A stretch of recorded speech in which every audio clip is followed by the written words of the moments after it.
PCOS ఉన్న పేషెంట్స్లో sleep అనేది చాలా ఇంపార్టెంట్.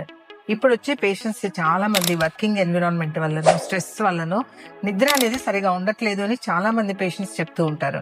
సో ఆ నిద్ర వల్ల ఎలాంటి హెల్త్ ఎఫెక్ట్స్ వస్తాయి అనేది ఇప్పుడు తెలుసుకుందాం. సో ఈ స్లీప్లెస్నెస్ వల్ల ఏమవుతుందంటే హార్మోన్స్ అనేవి చాలా ఇంబ్యాలెన్స్ అయిపోతుంటాయి.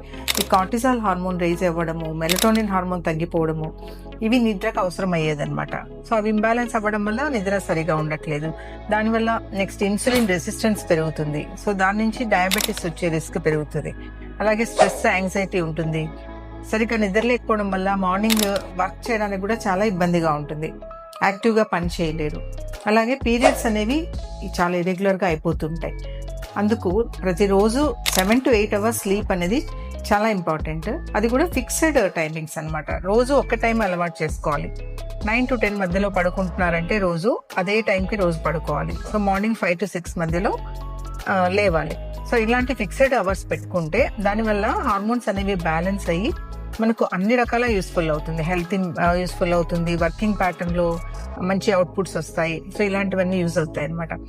దానికోసము ఎర్లీగా పడుకోవాలి అని అంటే నైట్ ఎర్లీ డిన్నర్ ఇంపార్టెంట్. దాని తర్వాత ఈ మొబైల్ అనేది మనము ఆ బ్లూ లైట్ వల్ల కూడా చాలా ఎఫెక్ట్ ఉంటుంది. సో ఎక్కువసేపు మొబైల్ చూడకుండా పడుకోవడానికి ఒక 1 hour ముందు మొబైల్ లైట్స్ ఆఫ్ చేయడము అన్నీ చేసుకోవాలి.